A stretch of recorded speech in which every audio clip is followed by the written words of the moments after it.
Sebelum kita mulai, marilah kita kembali memuja Guru Agung kita. Namo tassa bhagavato arahato sama sambuddhassa. Namo tassa bhagavato arahato sama sambuddhassa. Namo tassa bhagavato arahato sama sambuddhassa. Selamat malam, Sotihotu, Namo Buddhaya.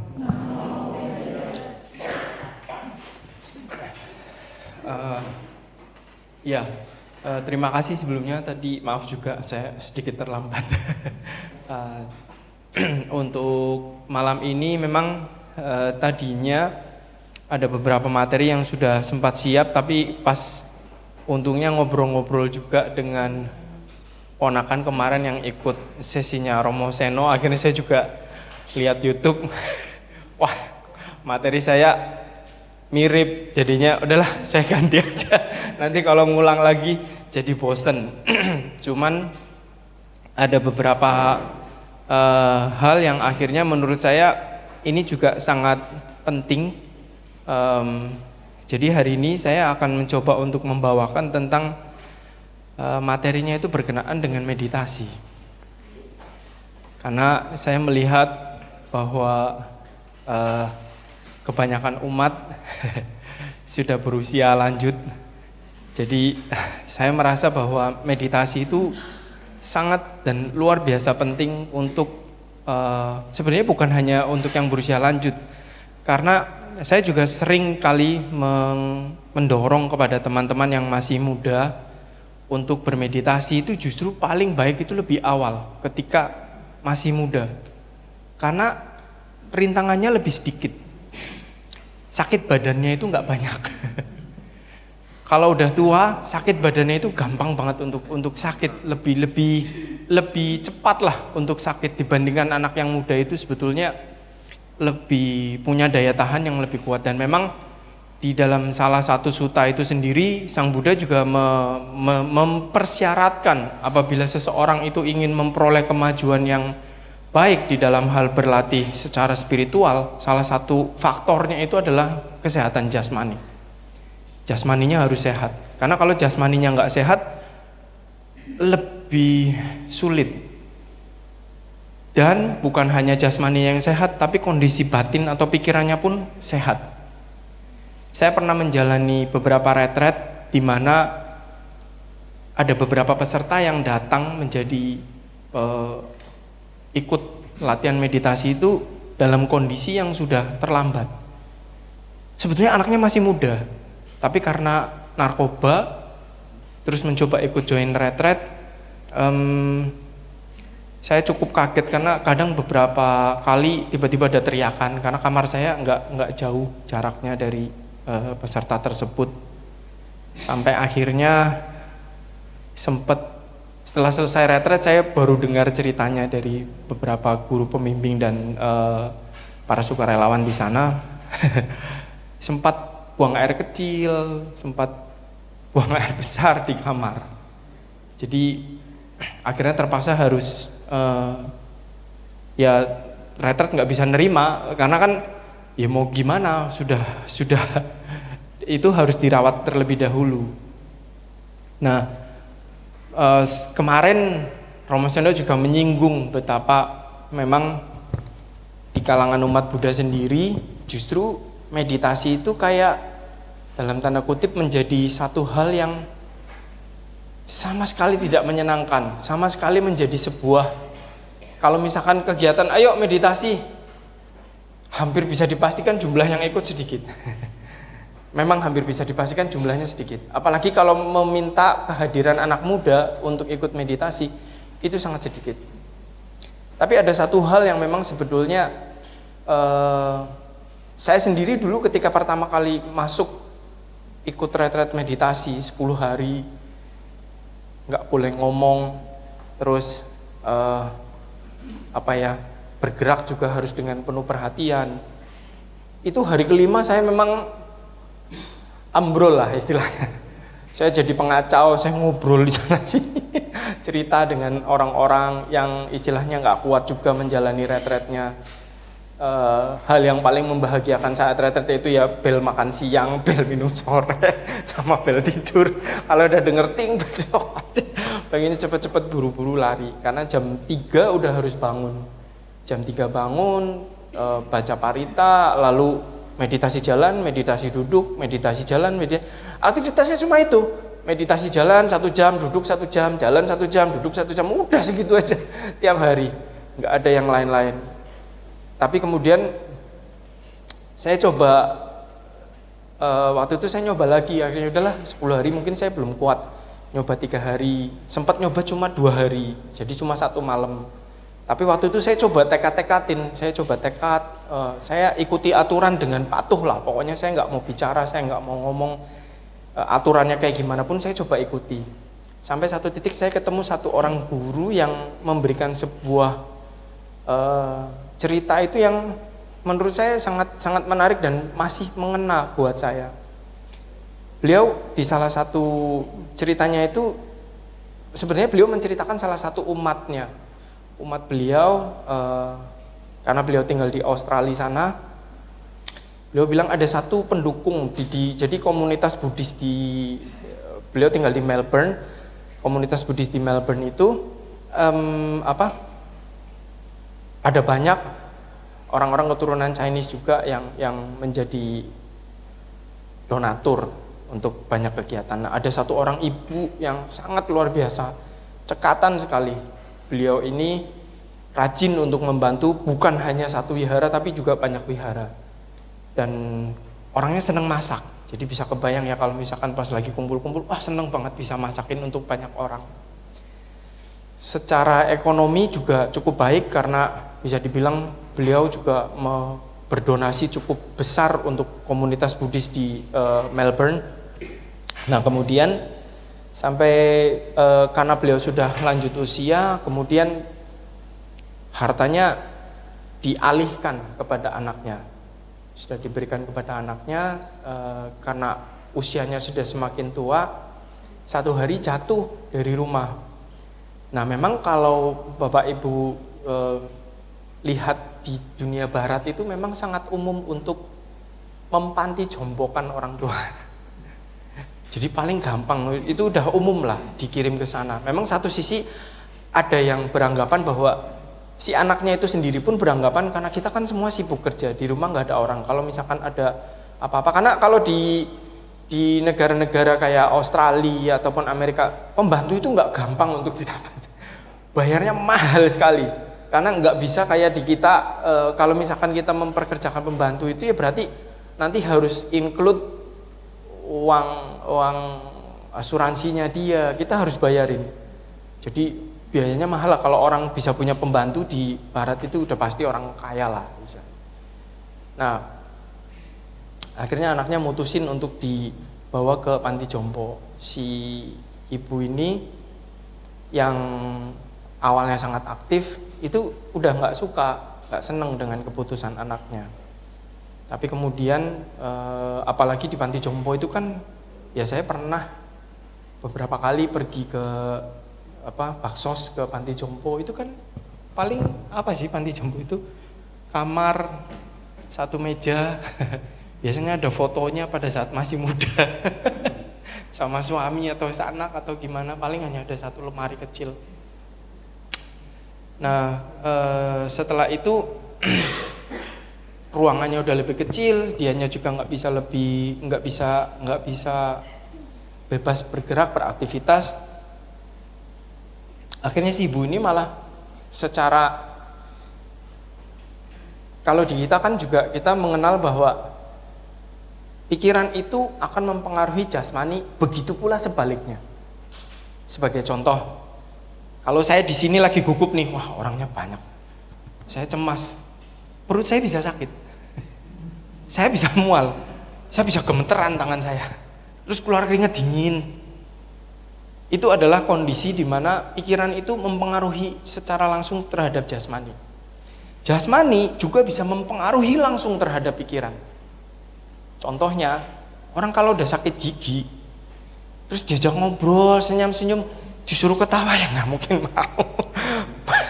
Ada juga bisa dimaki orangnya. Saya lagi sakit atau lagi sakit kepala, diajak ngobrol yang serius, sudah sakit kepala, diajak ngobrol yang serius, udah makin nggak karuan. Hawanya itu bisa jadi dia akan jadi gampang sekali untuk marah. Jadi dua proses ini, kalau di dalam Buddhis itu kan kita mengenal batin sama jasmani itu saling berhubungan satu sama lain. Nah si ibu ini akhirnya makin drop kesehatannya, setelah drop masuk rumah sakit, lebih drop lagi. Bantenya waktu itu datang mengunjungi beliau. Beliau tapi mengatakan kepada saya, di situ juga saya kasus ini menjadi perenungan juga untuk saya, untuk Bante. Bante bilang bahwa saya mengetahui persis bagaimana ibu ini punya harta yang cukup besar, cukup banyak lah. Dari rumah yang kecil sampai rumah yang menjadi lebih besar untuk 3 orang anak, masing-masing ada kamar. Terus akhirnya dia harus dalam tanda kutip tersingkir dari rumah tersebut di panti jompo. Dari panti jompo pindah ke rumah sakit. Dan beliau bilang, tapi memang pada akhirnya sebanyak apapun harta yang kita punya, kita akan terakhir itu pasti di ranjang rumah sakit. Beliau bilang, tidak ada pilihan lain. Dan ketika kita berada di sana, segala pengalaman pribadi itu yang akan menjadi yang akan terus berputar. Jadi apabila misalkan terlepas orang itu hidupnya menyenangkan ataupun tidak menyenangkan, ketika seseorang berada di ranjang rumah sakit menghadapi proses kematian itu datang, pikiran itu akan terus bergerak. Dia akan mengulang entah itu memori yang menyenangkan bisa menjadi beban. Jadi jangan salah, beliau bilang, ketika ada satu memori yang menyenangkan, apabila kita tidak punya kebijaksanaan yang cukup, memori yang menyenangkan itu akan membuat kita itu kayak merasa, aduh, saya pengen lagi. Akibatnya itu menjadi beban batin. Memori yang tidak menyenangkan pun, kalau kita tidak mengetahui cara untuk melepas kondisi yang tidak menyenangkan itu, sama seperti kayak ibu ini, dia merasa jengkel dengan anaknya sampai dirawat di rumah sakit pun ketika dikunjungi ya yang dikomplain itu anak saya itu kurang ajar. Terlepas dari sikap anaknya yang baik ataupun buruk, seseorang itu harus mampu menghadapi kondisi batinnya sendiri dengan baik. Jadi inilah yang kalau di dalam sutta Sang Buddha itu mengajarkan tentang Mahasatipatthana Sutta, ada 4 landasan perhatian. Jadi kita sepatutnya memberikan perhatian penuh, memberikan kesadaran penuh terhadap 4 hal yang nanti kita akan bahas bersama. Di awal sutta itu beliau bilang ekayano bhikkhave maggo. Ekayano itu artinya eka, satu-satunya jalan. Yana itu artinya jalan. Jadi ini adalah satu-satunya jalan untuk mengatasi apa? Ratap tangis, duka cita, kegelisahan batin. Dan ini adalah jalan pembebasan. Ini adalah jalan untuk seseorang itu memperoleh ketenangan batin, memperoleh kedamaian yang tidak tergoyahkan. Jadi melalui perhatian pada 4 landasan. Dan ketika dikatakan ekayano tadi satu-satunya jalan, beberapa kitab komentar juga menerjemahkan bahwa yang dimaksud dengan ekayano ini artinya adalah orang itu harus menjalani sendiri. Makanya di dalam Buddhisme itu kita tidak akan bisa wihara ya aku titip doa, titip pai-pai sama Buddha. Itu tidak bisa dan itu tidak ada manfaat.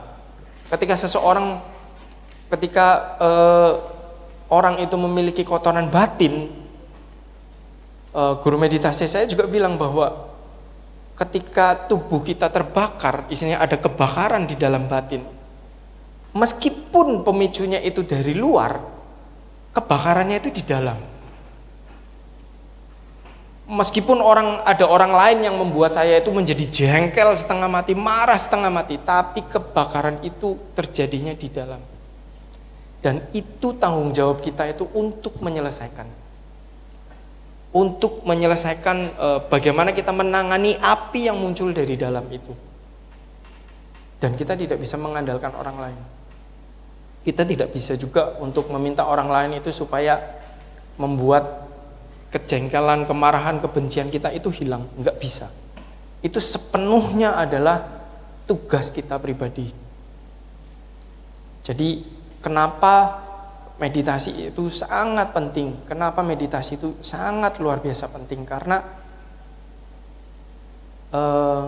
Sang Buddha itu di dalam ajaran beliau itu, ya kalau saya boleh sederhanakan, beliau berbicara berkenaan dengan penderitaan dan akhir penderitaan. Beliau seringkali menyatakan apapun yang saya ajarkan itu berkenaan dengan duka dan akhir duka. Duka dan akhir duka ini terjadinya di mana? Berlangsungnya di sini. Karena itu sangat penting bagi kita itu untuk meneliti ke dalam. Kebahagiaan, penderitaan berlangsung di sini, bukan berlangsung di luar. Tapi sangat penting untuk memahami yang disebut sebagai kebahagiaan sejati yang sedang terjadi dalam diri saya. Misalkan katakanlah ada perasaan menyenangkan, perasaan tidak menyenangkan, perasaan netral, ada gelisah, ada apa istilahnya, kejengkelan. Sebetulnya yang paling penting itu bagaimana kita menghadapi semua gejolak batin ini. Apakah kecenderungannya, misalkan ada beberapa orang, terutama anak-anak muda sekarang, karena saking gampangnya untuk scrolling, lihat handphone, kebahagiaan menurut mereka itu ya dari handphone ini. Kalau saya bete suntuk, tinggal ke handphone. Tapi sebetulnya pertanyaan menariknya adalah ketika kita melihat hasil penelitian yang terbaru, semakin lama orang memegang handphone, semakin lama orang dalam satu hari dia disebutnya screening time, melihat HP itu semakin lama, dalam satu hari misalkan dia melihat HP itu sampai 18 jam, tingkat kegelisahan di orang tersebut itu semakin tinggi.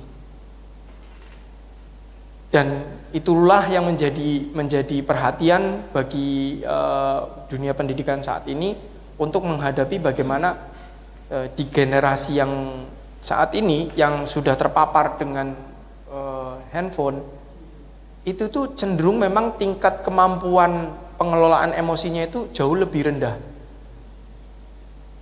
Karena kalau kita melihat, apalagi kalau zaman sekarang itu kan banyak sekali short video. Short video itu ternyata punya pengaruh besar terhadap ketenangan sama fokus seseorang. Kecenderungan untuk, nggak seneng swipe naik ke atas, nggak seneng swipe naik ke atas. Semakin orang itu gampang untuk ini, pindah dan lain-lain, itu sebetulnya secara psikologis dia memunculkan kegelisahan, terus dia nyari. Dan ketika seseorang itu berlatih meditasi, kenapa meditasi itu juga memang istilahnya di awal-awal ya saya mengaku memang itu rasanya berat. Tapi sebetulnya kalau kita bersabar sedikit, mengerahkan energi lebih banyak, keluarin usaha yang lebih kuat lagi, hasilnya itu akan jauh lebih besar. Jadi kita kayak punya, seperti yang Sang Buddha bilang bahwa bangun pulau bagi dirimu sendiri, bangun perlindungan untukmu sendiri, jangan berlindung pada yang lain. Maksudnya apa? Ketika seseorang itu punya gejolak, dia punya cantelan, dia punya tempat yang aman untuk dia itu bisa tarik diri untuk mengatasi gejolak itu secara langsung. Nah, memang yang di dalam meditasi ini nanti, meditasi perhatian pada 4 landasan itu, sebetulnya Sang Buddha meminta kita itu memperhatikan pada 4 hal. Apa aja 4 hal itu?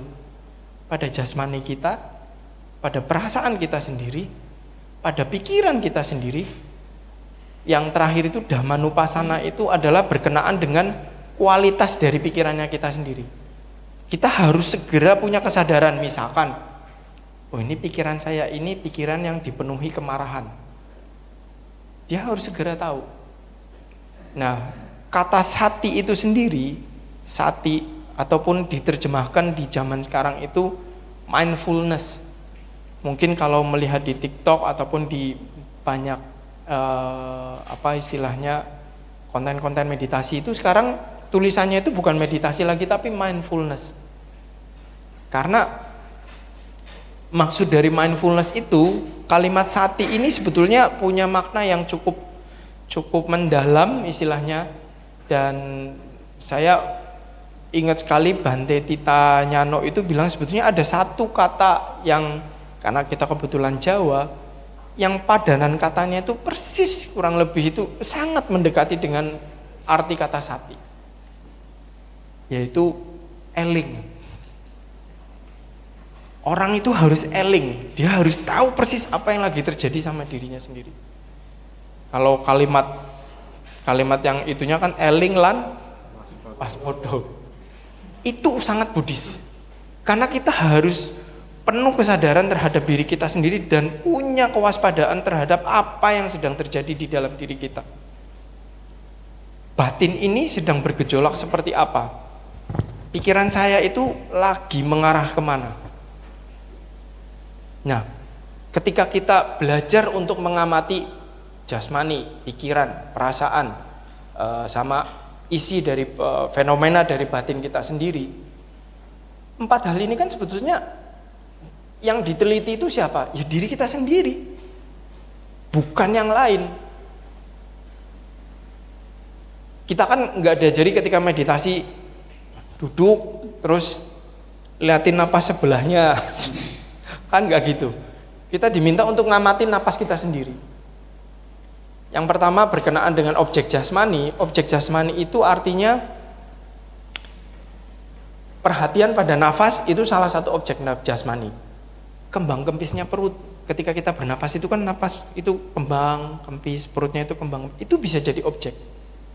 Kita bisa menaruh perhatian itu kepada saat yang kembang kempis. Atau kalau misalkan pada nafas, kita harus sadar sepenuhnya. Proses nafas itu mulai dari kita narik. Proses nafas itu kan ada 2 kali. Narik, berhenti, terus mulai menghembus keluar, berhenti. Nah, keseluruhan proses itu harus dengan penuh kewaspadaan, dengan penuh kesadaran, kita tahu persis. Saya lagi, oh ini ada napas masuk, tek, berhenti, oh ini berhenti. Mulai berhembus keluar, berhenti. Proses itu harus disadari secara penuh. Namun, ketika kita berlatih, baru ngamatin 1-2 tarikan napas, pikiran kita itu wah, lompatnya jauh. Terkadang itu ajaibnya pikiran itu, kita itu bisa melamunkan sebuah cerita yang sebetulnya kalau mungkin diketik itu bisa jadi 1 buku. Tapi sebetulnya kita baru duduk 5 menit. Itulah kecepatannya pikiran, begitu cepat dan begitu kita mudah untuk terbawa pada pikiran itu. Makanya Sang Buddha itu memperumpamakan di sutta lain, beliau memperumpamakan jadi ada 5 binatang, masing-masing itu punya habitatnya sendiri. Saya lupa 5 binatangnya itu, kurang lebih ada serigala, ada buaya, ada burung, terus ada anjing, jadi ada ular. Jadi ketika misalkan binatang ini diikat, begitu istilahnya ketika dia diikat, binatang ini akan berupaya untuk lari menuju habitatnya masing-masing. Perumpamaan ini itu memberikan gambaran bahwa Sang Buddha itu memberitahu bahwa telinga kita, mata kita, hidung kita itu punya objeknya masing-masing dan berupaya mencari hal yang menyenangkan menurut objeknya masing-masing. Telinga itu cari yang menyenangkan, sesuatu yang merdu, sesuatu yang enak untuk didengar. Lidah kita berupaya untuk cari makanan. Hidung, kalau misalkan meditasi mungkin katakan ada yang kentut, siapa ini? Rasa tidak suka langsung muncul, ketidaksenangan ini muncul, jengkel itu bisa muncul. Karena apa? Karena baunya tidak sesuai dengan apa yang kita mau.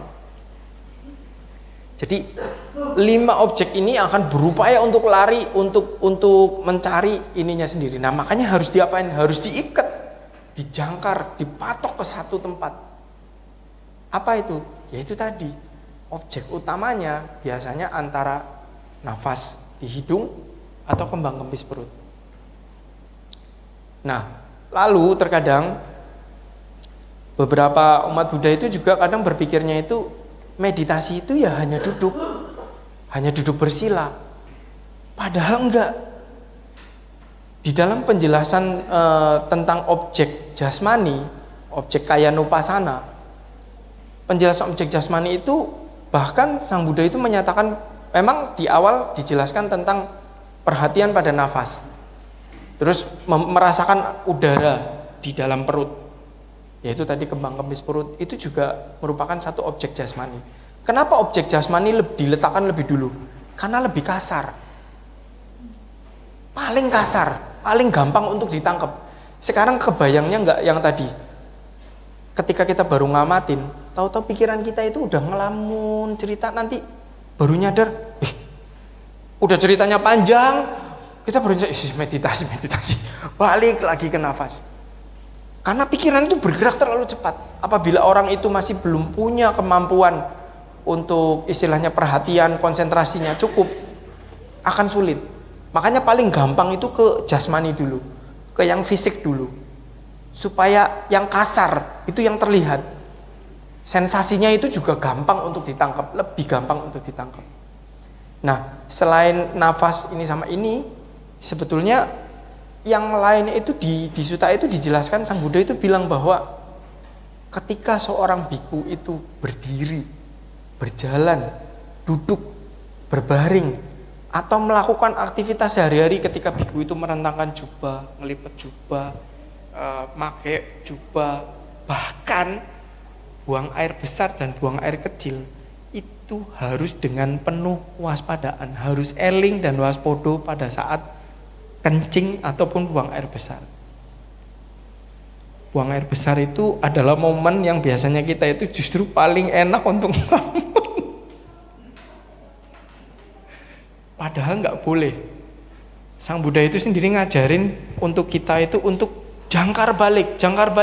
Kita harus hidup di saat ini, hidup di momen ini, saat ini juga. Karena apa? Sang Buddha kan sering kali bilang di dalam Bhaddekarata Sutta itu dikatakan, hal yang lampau itu sudah lewat, nggak bisa diapa-apain lagi. Yang masa depan belum datang. Yang bisa kita lakukan itu justru kita punya momen saat ini sekarang ini. Itu kita punya. Untuk apa? Untuk mengarahkan pikiran kita itu secara penuh melihat realita yang terjadi di saat ini. Bukan yang kemarin, bukan yang lalu. Kadang kan beberapa orang bermeditasi itu justru malah ngelamunin, ini kemarin saya ngapain, ngurut kejadian yang waktu lalu. Itu nggak penting, itu harus diabaikan. Karena itu tidak akan membawa manfaat besar. Dan ketika seseorang itu ditarik untuk kembali kepada momen saat ini, di saat itu pula itu perhatiannya itu, konsentrasinya dan objek yang dihadapi itu adalah objek yang real saat itu. Kalau objek yang masa lampau kan udah lewat, nggak bisa kita apa-apain lagi, dan nggak ada pentingnya. Karena memang kecenderungan pikiran kita, kalau nggak mikir ngelamunin sesuatu yang lalu, ya kecantolnya mikirin sesuatu yang akan datang, rencana-rencana apa segala macam. Nah, tapi bahayanya adalah apabila kita membiasakan pikiran kita itu untuk lari ke depan terlalu jauh ataupun lari ke belakang. Ya itu tadi, mungkin kemarin Romo Seno sempat cerita tentang momen ketika orang itu akan meninggal. Momen orangnya akan meninggal itu benar-benar adalah momen orang itu berurusan sepenuhnya dengan dirinya sendiri. Saya kemarin dapat satu TikTok dari seorang dokter, dia bilang, ini mungkin satu kenyataan yang pahit buat mereka yang mau belajar untuk mau menempuh sebagai menjadi dokter. Dia bilang, hal yang paling sering saya temui itu, beliau bilang, adalah ketika kita melihat pasien itu akan meninggal, dia bilang itu. Itu momen-momen itu momen yang ya pada intinya dokter ini menekankan bahwa proses itu harus dijalani sendiri. Mau punya suami, mau punya anak berapa, sayangnya itu tidak membantu banyak. Karena gejolak batin itu kan kita yang ngerasain ya, kita yang punya. Jadi itulah yang akan istilahnya harus kita hadapi saat itu. Dan misal pun katakanlah tangannya dipegang suami ataupun anak-anak megangin, gejolak batin itu tetap akan pertarungannya itu adalah pertarungan individual. Kalau saya bilang dalam tanda bahasanya istilahnya ya pertarungannya lah, istilahnya menghadapinya itu sendiri. Nah, makanya sangat penting bagi kita. Ada satu kejadian juga yang karena kebetulan waktu itu saya pernah juga mendampingi, begitu sudah retret beberapa kali, terus kemudian sempat diminta juga untuk membantu menjadi penerjemah dari beberapa biku. Ada satu peserta komplainnya gini, dia waktu itu meditasi hari ke-5 lah, atau hari ketiga, sepertinya masih awal-awal. Orang kalau belum biasa meditasi itu kan memang semutan, sakit pinggang, itu kan banyak. Jadi si umat ini komplain, saya itu kok badan saya sakit banget, baru mulai duduk itu rasanya udah sakit banget Bante. Dia bilang gitu. Nah, Bantenya itu menjawab dengan bercanda, tapi candaannya itu menurut saya penuh pesan. Beliau bilang, gampang sebetulnya kalau nggak mau sakit. Beliau bilang gitu. Gimana caranya Bante? Mati. Kalau mati badan kita nggak akan sakit. Mau ditusuk-tusuk kayak gini, mayat itu nggak akan bergerak, nggak akan komplain. Karena kamu hidup, maka kamu akan merasakan sakit. Kan udah dipulang. Beliau, Sang Buddha itu sudah mengatakan bahwa kehidupan itu penderitaan. Itu adalah kebenaran pertama yang kita harus terima. Bahwa kehidupan itu nggak melulu isinya hal yang menyenangkan aja. Bahwa kehidupan itu punya dua sisi. Sang Buddha sendiri juga bilang di Ataloka Dhamma, di 8 kondisi duniawi, ada suka, ada duka, ada dipuji, ada dicela. Nggak akan mungkin orang itu happy terus sepanjang hidupnya. Pasti akan ada momen, jadi beliau bilang kayak langkah kaki, dia bergantian. Nah, masalahnya adalah kebanyakan orang itu terikat sama yang menyenangkan. Yang nggak menyenangkan itu kalau bisa saya tendang jauh-jauh. Tapi dua proses ini itu melibatkan yang satu.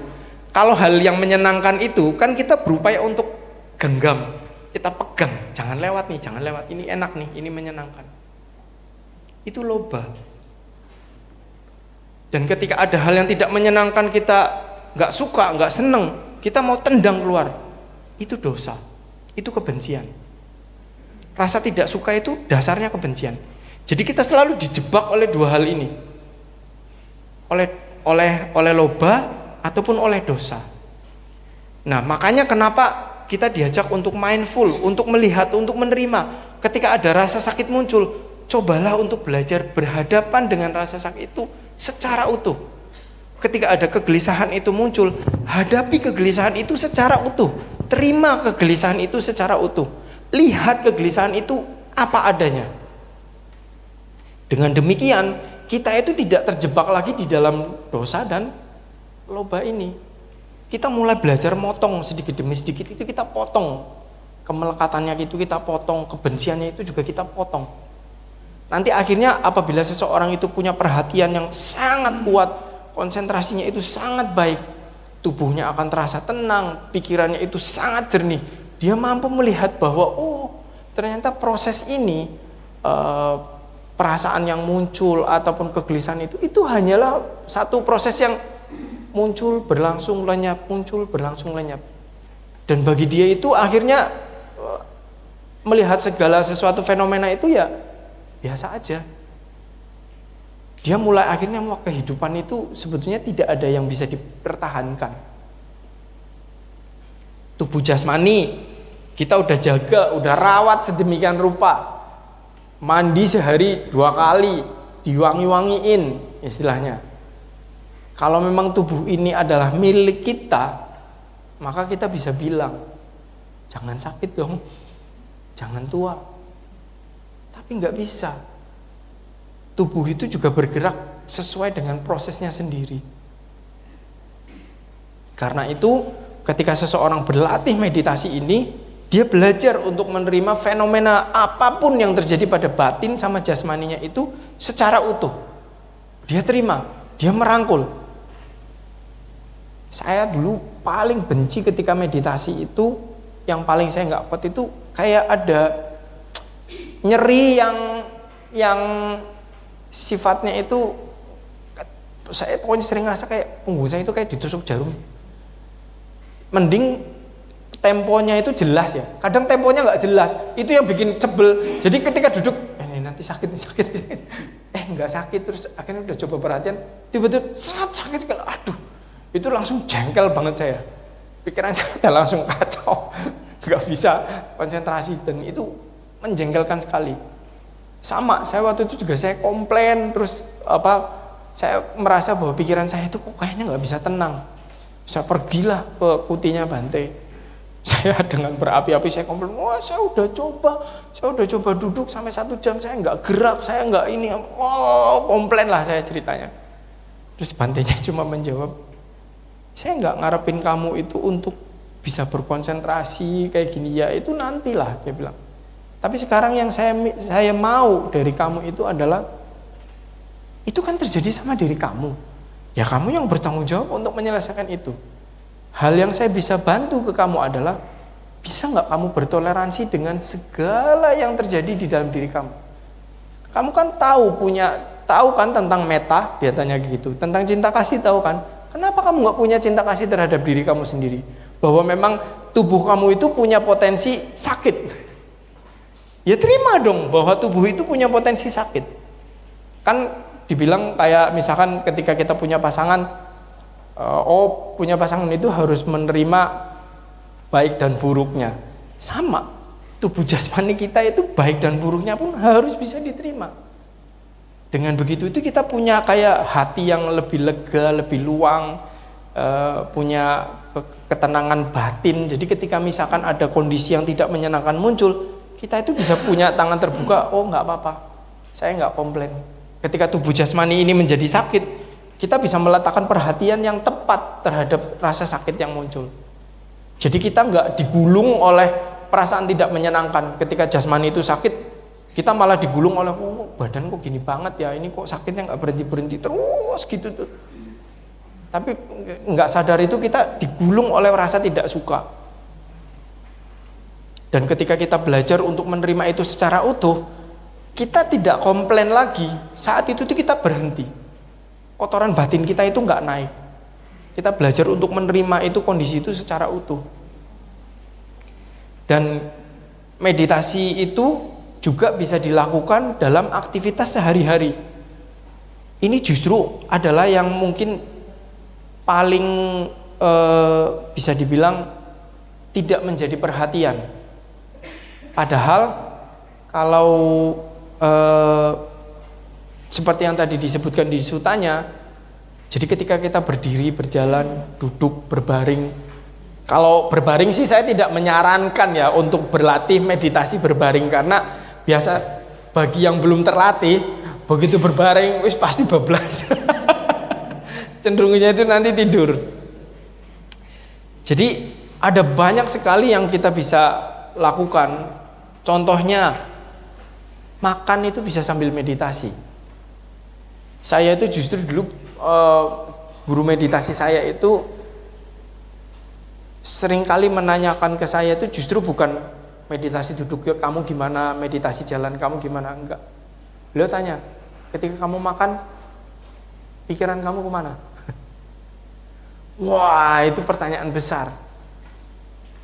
Karena apa? Ketika kita makan, kecenderungannya kita itu hajar aja. makan begitu aja. Padahal ya ini mungkin nanti bisa dicoba juga di rumah ketika memulai untuk coba makan. Cobalah untuk penuh perhatian saat makan. Yang biasanya dilakukan di tempat meditasi itu yang disarankan, dan juga saya coba praktekkan. Misalkan ini ada piring makanan, kita ambil makanannya, satu suap dulu, masuk. Ketika kita ngambil ini kita harus penuh perhatian. Oh, ini saya lagi ngambil makanan, saya ngambil makan, ngangkat, masuk, taruh, tangannya di sini, atau tangannya taruh di sini. Jangan pegang sendok sama garpunya. Coba aja taruh dulu, terus punya. Belajar memperhatikan apa yang lagi dimakan, memperhatikan rasa yang muncul keluar, terus perhatiin banyaknya punyahan saya. Oh, ini saya lagi punya makanannya. Dicoba, itu banyak yang menarik karena sebetulnya di situ kita bisa melihat ternyata kita itu serakahnya itu luar biasa. Belum habis kecenderungan kita itu, karena saya pernah waktu itu saya sudah taruh gini, terus saya punya nggak sadar saya sudah ngambil sendok lagi. Nggak sadar itu saya, ternyata udah bergerak lagi tanpa saya ketahui. Akhirnya saya taruh, akhirnya tangannya biasanya saya taruh sini. Terus untuk makanan-makanan tertentu terkadang misalkan enak dimakan bareng kerupuk, misalkan karena saya suka kerupuk, itu kan satu suap kayak gitu taruh, kerupuknya kering. Pikirannya itu gampang banget untuk bergerak ke sana. Itu bisa dilakukan. Itu meditasi makan. Lalu ketika misalkan kita mengerjakan sesuatu, itu juga bisa kita lakukan. Mencuci misalkan, lagi mencuci, ya perhatian aja sama tangan yang bergerak. Penuh perhatian pada tangan yang gerak. Air, sensasi air kena kulit, itu juga merupakan meditasi. Terus juga meditasi jalan ini juga jarang banget diangkat. Padahal meditasi jalan ini kalau di wihara-wihara baik di Thailand ataupun di Myanmar itu banyak sekali istilahnya jalur untuk para biku itu jalan mondar-mandir. Jadi meditasi jalan itu juga bagus. Bahkan Sang Buddha bilang meditasi jalan ini biasanya sih kalau di retret itu pagi bangun disarankan meditasi jalan dulu. Karena kalau udah duduk baru bangun tidur langsung duduk biasanya miring-miring badannya. Jadi ketika jalan itu akan membantu. Terus ketika selesai makan itu juga dianjurkan untuk meditasi jalan. Jadi meditasi jalan itu sangat penting juga, dan itu sangat gampang. Ini juga lintasannya paling juga segitu juga cukup. Jadi Bapak Ibu itu bisa, ini contoh meditasi jalan. Yang penting tangannya itu jangan diayun, tangannya itu jangan sambil jangan, pokoknya tangannya itu taruh di depan atau di belakang, boleh seperti ini, boleh kayak gini. Nah nanti jalannya itu berjalan aja mondar-mandir. Pak, jangan nunggu gini ya, karena ini pasti sakit, nanti capek. Kepalanya tetap tegak, cuma pandangannya itu turun ke bawah. Terus nanti jalan aja setelah kiri, kanan, kiri, kanan, kiri, kanan. Berhenti, catat aja. Berhenti, berdiri, terus putar. Berdiri, terus jalan lagi, kiri, kanan, kiri. Kalau konsentrasinya udah makin kuat, biasanya akan dipecah lagi. Angkat, dorong, taruh. Angkat, dorong, taruh. Itu bagus untuk baik anak muda ataupun orang tua, itu juga sangat bagus untuk jalan. Jalannya cuma mondar-mandir setengah jam. Itu kan bisa dilakukan di dalam kamar. Jadi bukan hanya duduk ya, makan, jalan itu juga bisa sambil meditasi. Saya ini rasa ini udah 1 jam. Mungkin sampai sini dulu. Kalau memang misalkan ada yang mau ditanyakan atau hal lain yang bisa ini, silakan. Jadi saya kembalikan lagi ke MC. Terima kasih. Selamat malam, nama budaya. Saya Willy. Saya ini mau tanya, pada saat saya sakit, saya usahakan konsentrasi nafas. Karena sakitnya pilek, jadi saya hidup nafasnya seadanya kan. Nah, nafasnya ya sekeluarnya itu ya, sekuat nafas itu kan. Pada saat itu saya melihat pikiran-pikiran itu kayak mencari sesuatu gitu kan.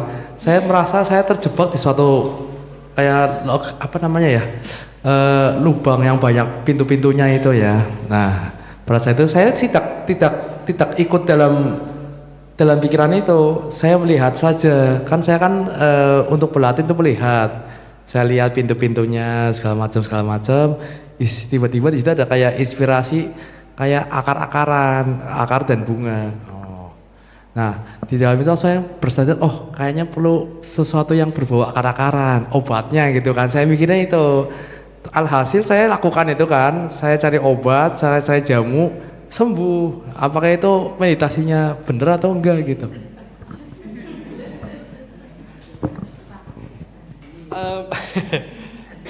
Meditasi yang paling penting sekali lagi dari meditasi itu adalah tentang sadar penuh terhadap apa yang terjadi terhadap batin sama jasmani kita. Jadi ketika misalkan tadi William bilang saya pergi memasuki ruangan atau segala macam, nah sadar nggak pada saat itu lagi melamun? Saya sadar. Ya, begini.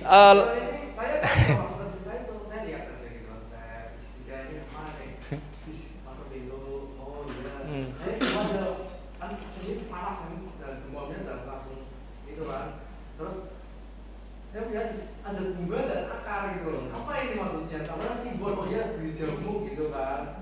Saya beli jamu dan akhirnya sembuh gitu loh. Itu gimana?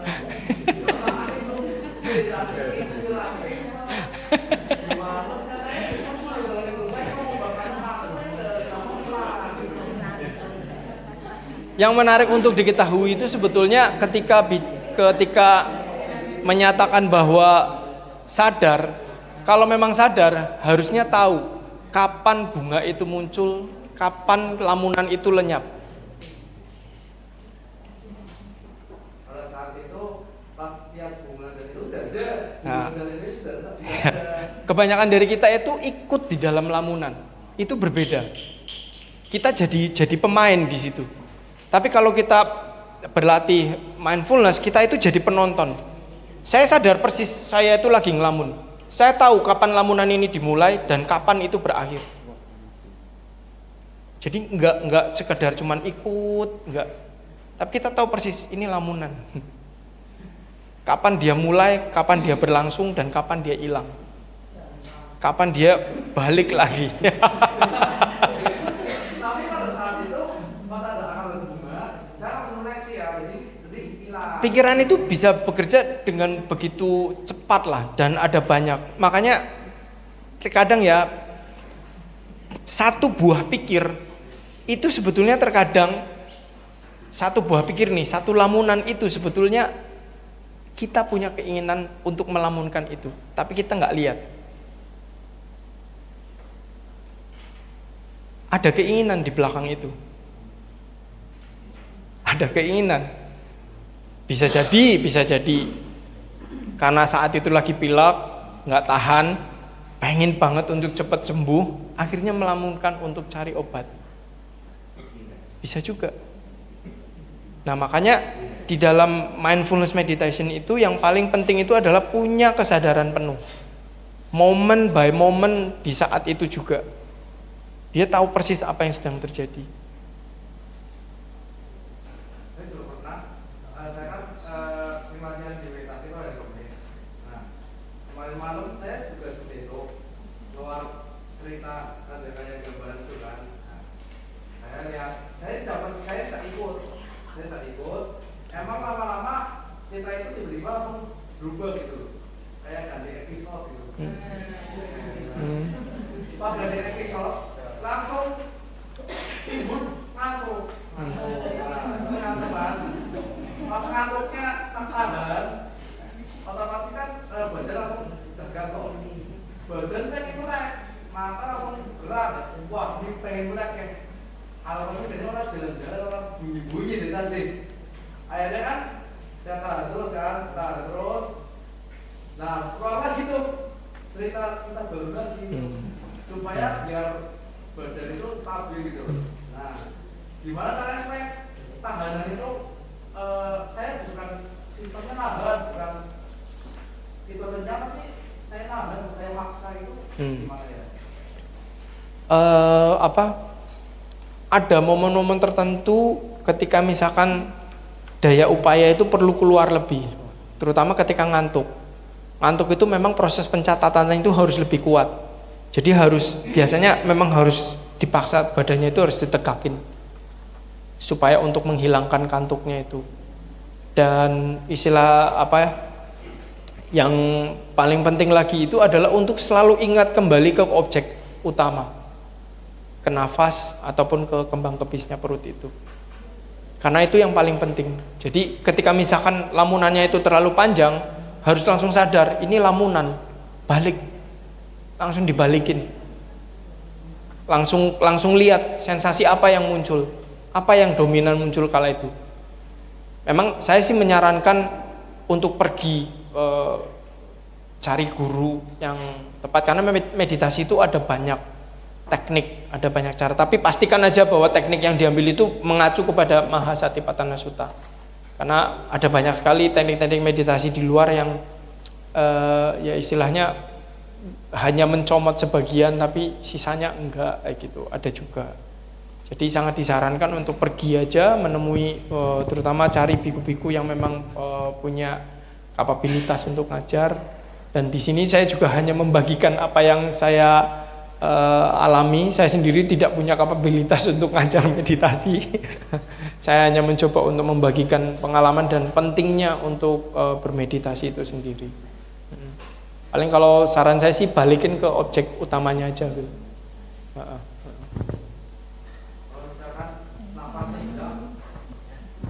Nafas itu nggak mungkin hilang. Kalau nafasnya hilang, hati pasti. Memang terkadang ada beberapa momen ketika seolah-olah itu nafas itu terlihat tidak ada. Kalau memang nafasnya itu terlihat tidak ada, cari objek yang dominan. Periksa tubuh. Biasanya yang bisa dirasain itu sentuhan pantat ke kursi. Itu pasti bisa dirasain. Ada rasa panasnya di situ. Atau mungkin bisa ngerasain bentuk. Kadang kan ketika kita meditasi itu pun kan kita bisa melihat ataupun ngerasain postur tubuh kita. Itu bisa kelihatan, dicatat aja di situ. Oh, ini saya lagi meditasi. Duduk. Catat aja seperti itu. Boleh dengan proses pencatatan ya, maksudnya ketika misalkan mencatat itu, proses pencatatan itu adalah untuk membantu supaya konsentrasinya itu segera ke sana. Kalaupun misalkan berasa kayak badannya ngilang, ringan, kayak ngelos, itu juga dicatat. Oh, ada sensasi yang muncul, ada rasa ringan yang muncul, rasa ringannya yang dicatat. Kan rasa ringannya itu yang muncul, yang dominan itu kan rasa ringannya yang dicatat. Rasa ringan.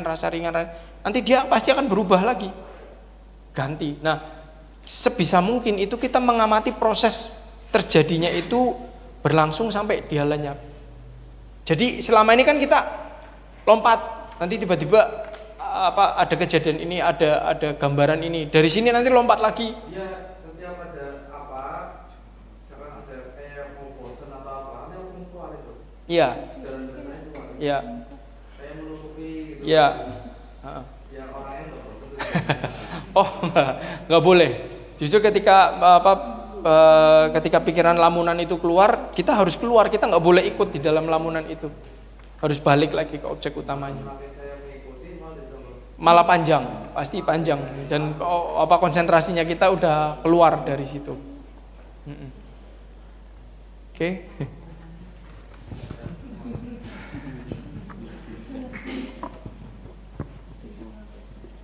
Maaf, tadi saudara atau saya panggil Romo bagaimana? Loren. Tadi kan mengatakan meditasi berjalan. Kalau berjalan disertai dengan perhatian ke napas, boleh tidak? Ya. Di beberapa teknik yang ada teman saya juga ikut, ada yang memang memperhatikannya itu tetap ke nafasnya. Ya, pada waktu jalan ada beberapa yang memang memperhatikan ke nafasnya, tergantung tekniknya sih. Kalau yang saya pelajari, yang diperhatikan itu justru langkah kakinya. Iya, langkah kakinya. Kita harus sadar ketika kaki kiri yang langkah ya harus sadar, oh ini kiri, kanan, bukan. Itu teknik yang saya pelajari, Om. Ada beberapa yang memang juga tetap memperhatikan ke nafas. Ada yang memperhatikan ke nafas. Iya. Iya. Iya. Baik. Makasih. Selamat malam, Namo Buddhaya. Tadi Bapak menceritakan tentang kematian di saat ajal menjemput. Yang saya mau tanyakan, saya seringkali melihat saudara, teman, atau kerabat, saya melihat di saat detik-detik meninggal gitu loh. Katanya orang meninggal itu ada rohnya yang keluar dari mulut. Makanya di saat meninggal mulutnya kebuka. Ada yang arwahnya keluar dari mata. Di saat meninggal matanya nggak terpejam, agak ngebuka dikit. Ada yang keluar dari hidung, dari telinga, atau dari kepala ubun-ubun. Bahkan ada yang bilang yang bagus itu yang dari kepala ubun-ubun. Apa betul? Mohon dijelaskan. Sebab saya juga bingung gitu loh, katanya aja ini. Ya, terima kasih. Ya, kalau saya yang jelas nggak bisa lihat roh. Jadi saya nggak tahu keluarnya lewat mana. Cuman kalau dari apa yang saya baca dari Buddhisme sendiri, kita tidak meyakini tentang adanya roh. Kalau di dalam Buddhisme itu sendiri kita tidak meyakini tentang ada entitas yang kayak misalkan asap yang keluar ataupun satu yaitu jiwa yang tiba-tiba pindah gitu, kita nggak punya. Karena kan prinsip kita itu kan justru Sang Buddha itu mengajak kita itu untuk melihat yang pertama tentang ketidakkekalan, bahwa dunia itu tidak kekal, karena tidak kekal itu makanya penderitaan muncul, istilahnya penuh penderitaan, dan penderitaan ini bisa dibilang tidak ada aku, tidak ada satu substansi yang saya sering kali perumpamaannya gini, api, Bapak Ibu mungkin tahu api ya.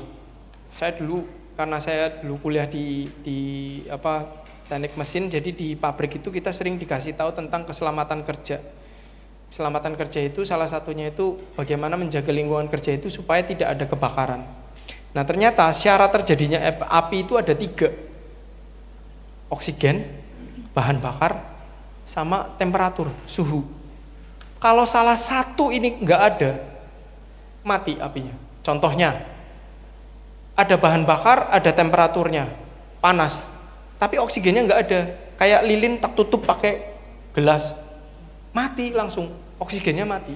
Nah sekarang kalau saya tanya, api itu dari mana asalnya? Dari mana? Karena dari 3 ini, kalau tidak ada 3 ini muncul, saling dengan kondisi yang tepat, api nggak bisa muncul.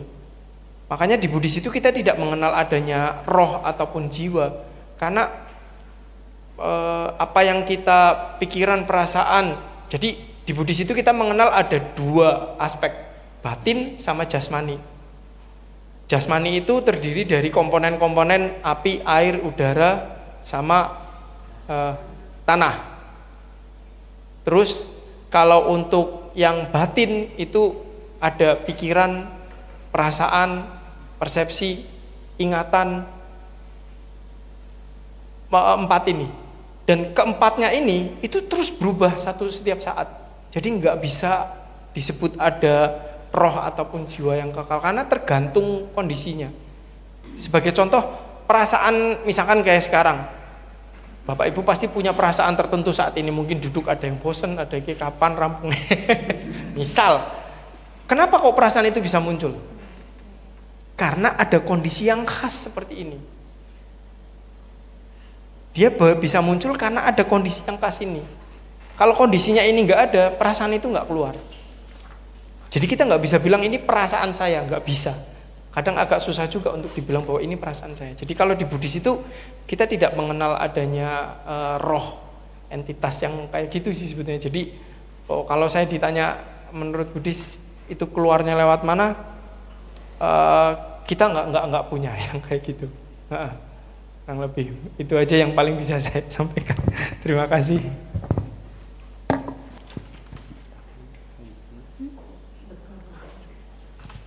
Ada lagi yang mau bertanya?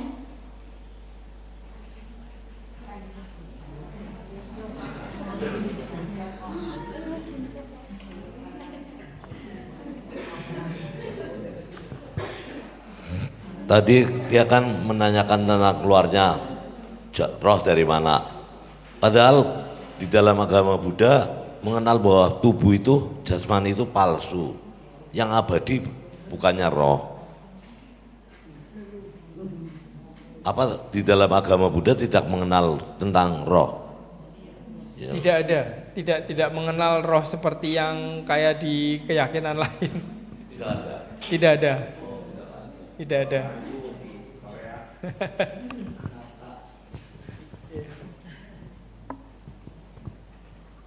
Ada lagi? Bukan roh itu apa? Ya, itu menurut keyakinan lain. Sedangkan kalau di dalam Buddhisme itu kita tidak mengenal adanya roh itu, Om. Kalau misalkan dia setiap hari jadi mediator dewa-dewa itu gimana? Dia kan sudah bersatu dengan dewa-dewanya tuh. Nanti kalau meninggal bayangin dewanya ada dewa dong.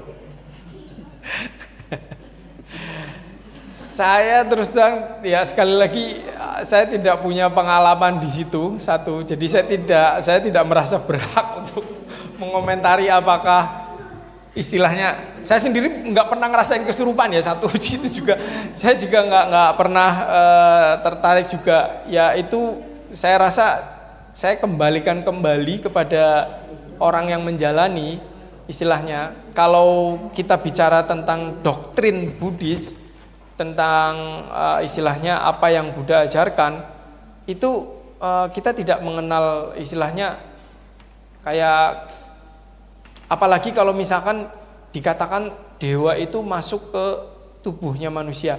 Sejauh yang saya baca, dewa itu apalagi kalau mencium manusia itu, baunya itu akan gampang dicium oleh dewa.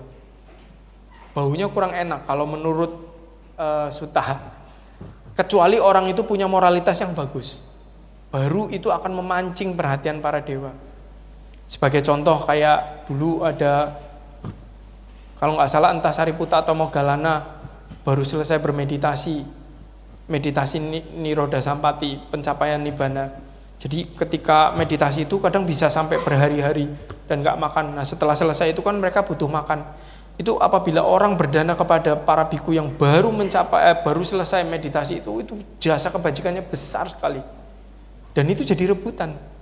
Bahkan para raja, para dewa Saka itu pura-pura nyamar jadi orang tua rentak supaya dananya itu diterima.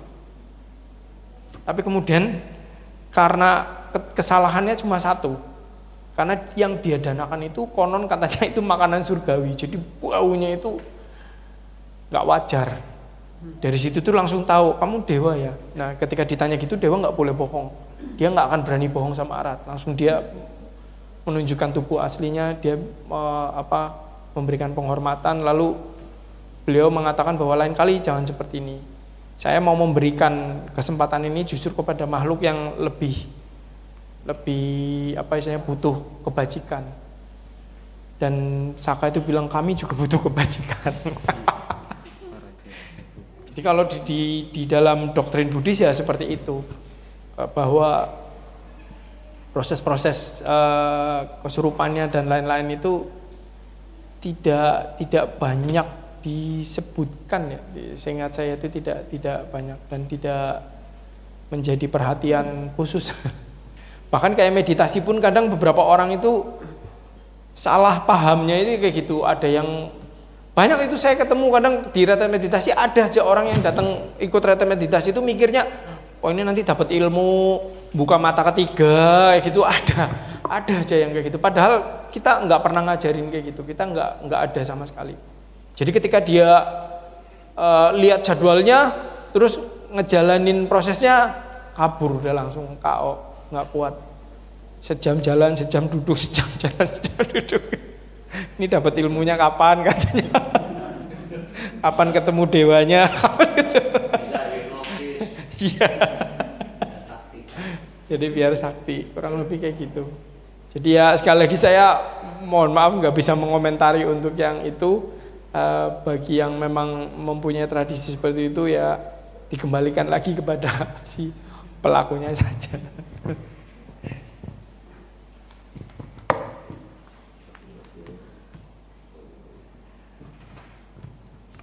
Apakah ada yang masih ingin bertanya?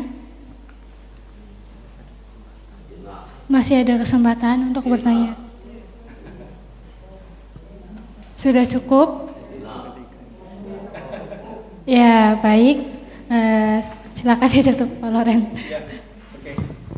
Jadi saya juga nambahin satu hal sedikit berkenaan dengan ketika kita mau mulai meditasi itu juga kita boleh menyiapkan diri, merilekskan diri, terus juga sambil membaca. Ada satu syair yang menurut saya itu ini bagus memang dan baik untuk dibaca ketika kita memulai bermeditasi. Syairnya itu sebenarnya syair tentang permohonan maaf. Jadi itu biasanya dibacakan ketika saya lupa entah pagi atau biasanya malam sebelum tidur. Jadi kita membaca rame-rame itu kita mengucapkan seperti ini. Jika saya melakukan kesalahan, baik melalui pikiran, ucapan maupun perbuatan, baik sengaja ataupun tidak disengaja, semoga saya dimaafkan agar saya dapat hidup damai dan berbahagia. Saya juga memaafkan mereka yang melakukan kesalahan kepada saya, baik melalui pikiran, ucapan maupun perbuatan, baik sengaja ataupun tidak sengaja, agar mereka dapat hidup damai dan bahagia. Dan itu nanti kita bisa mulai dengan latihan meta dulu, terus kemudian baru mulai meditasi untuk memperhatikan nafas ataupun kembang kempisnya perut. Jadi ini adalah hal yang bisa kita lakukan untuk dalam bermeditasi. Semoga nanti bisa sama-sama berjuang untuk menghadapi gejolak batin kita sendiri dan sehingga kita bisa memperoleh kedamaian dan kebahagiaan sejati yang benar-benar ditunjukkan oleh Sang Buddha. Karena perhatian pada 4 landasan ini pula yang Sang Buddha seringkali tekankan, dan bahkan beliau mengatakan bahwa selama praktek Satipatthana ini masih dijalankan, maka ajaran itu tidak merosot. Jadi itu sangat penting sekali untuk melatih perhatian terhadap 4 objek tadi. Saya rasa itu saja. Terima kasih sebelumnya. Mari kita merangkul kedua tangan. Setelah berbagi dhamma, kami membagi jasa kebajikan yang kami lakukan hari ini kepada semua makhluk, tiada batas, tiada hingga, terutama kepada mereka yang berjasa seperti orang tua, guru, kerabat, dan sahabat kami dimanapun mereka berada, dan kepada mereka yang membutuhkan jasa kebajikan ini, semoga mereka bebas dari penderitaan batin dan jasmani. Semoga dengan praktek dhamma ini akan membebaskan kami pada kotoran-kotoran batin. Semoga dengan praktek dhamma ini akan membawa kami pada pencapaian magga dan pala. Semoga semua makhluk hidup berbahagia. Sadhu, sadhu, sadhu. Terima kasih. Sotihotu, Namo Buddhaya.